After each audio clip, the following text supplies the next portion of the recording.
প্রিয় দর্শক, মুকেশ আম্বানিকে বাঁচাতে নরেন্দ্র মোদীর এই নতুন আইন যে ওয়াকফ বিল পাশ করা হয়েছে, এই ওয়াকফ বিল ওয়াকফ সম্পত্তির মাঝে রয়েছে মুকেশ আম্বানির ঘর। মুকেশ আম্বানির যে ঘর রয়েছে বোম্বাইতে, এই ঘরটা নাকি ওয়াকফ সম্পত্তির ওপর রয়েছে। এই জন্য নরেন্দ্র মোদী এই ওয়াকফ বিল পাশ করেছে মুকেশ আম্বানিকে বাঁচানোর জন্য। এমনটাই মন্তব্য করলেন এক চাচাজি। চলুন আমরা তাঁর মুখ থেকে পুরো ভিডিও শুনে আসি। আম্বানির একটা ঘর আছে, বোম্বে একটা ঘর আছে, সেই ঘরটা মানে বিশাল একদম মানে কয়েক কোটি টাকা খরচ করেছে। সেইটা বর্তমান এখন আমাদের ওয়াকফ সম্পত্তির উপরে রয়েছে। সেটা কেস চলছে। এইটা কেস যখন চলছে, মোদি দেখছে যে এটা তো আমার মামাই তো ভাই, তাহলে একে তোমাকে খুশি করতে হবে। দেশ চলেই যাক, চাকরি না হোক, যুবক ছেলে চুরি করুক, ডাকাতি করুক, হিন্দু মুসলমান মারামারি করুক, মন্দির আর মসজিদ, মোদি আর অমিত শাহর কাজ হচ্ছে মন্দিরে গিয়ে মন্দির মসজিদ খুঁজছে না, মসজিদে গিয়ে মন্দির খুঁজছে। আমাদের উপকারের স্বার্থ করছে।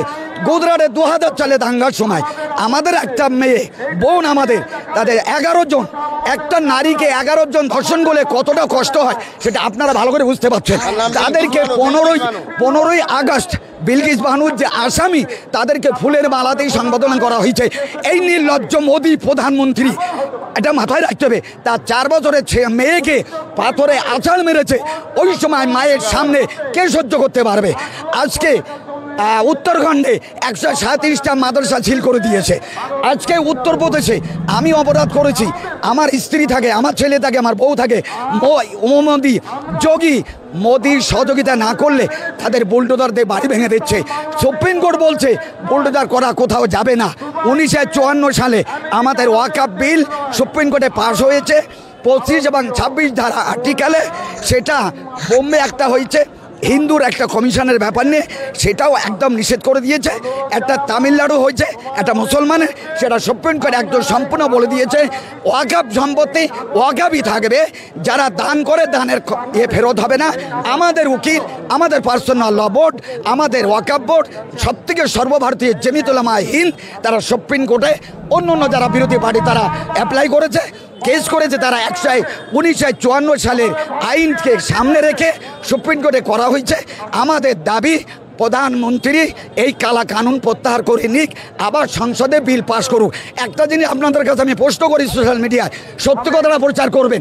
240 জন বিজেপি এমপি, একটা মুসলমান নেই, বিরোধিতা করবে কে? রাজ্যসভায় 128 জন, একটা মুসলমান নেই, তারা বিরোধিতা করবে কে? সে বলছে মুসলমানের দরদি, একটা টিকিট দেয় না কোথাও। এই নরেন্দ্র মোদী 14 সালের পরের থেকে 2014 সাল থেকে হিন্দু মুসলমান বিভেদ কী করে হবে? মসজিদ মাদ্রাসা কোথাও হবে? ইতিহাস ভুল করবে না, ইতিহাস মুছে যাবে না।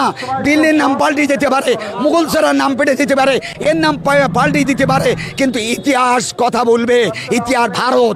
আজকে জনগণ হিন্দু মুসলমান শিখ মিলিতভাবে যোগী, যেমন আমরা 200 বছর রাজত্ব করা পরে জমিতুল্লাহ ওলামারা আর দেশের শত্রুকে যদি তাড়িয়ে দিতে পারে মোদী অমিত শাহকে, আমরা হিন্দু মুসলমান শিখ মিলে মোদীকে আমরা গদি থেকে ঘাট ধরে নামিয়ে দেবো ইনশাআল্লাহ।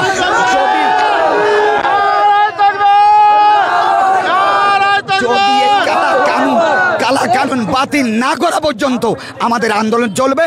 আমাদের চৌধুরী সাহেবের নেতৃত্বে, দিল্লি আমাদের জমিয়তের নেতৃত্বে ডাক দিলে আমরা পার্লামেন্ট ঘেরাও করব। আপনারা যন্তর মন্তর এবং দিল্লির রামলীলা ময়দান, যেখানে 20 লক্ষ মানুষ, সেখানে আমরা যাব ইনশাআল্লাহ। আমাদের দাবি শুরু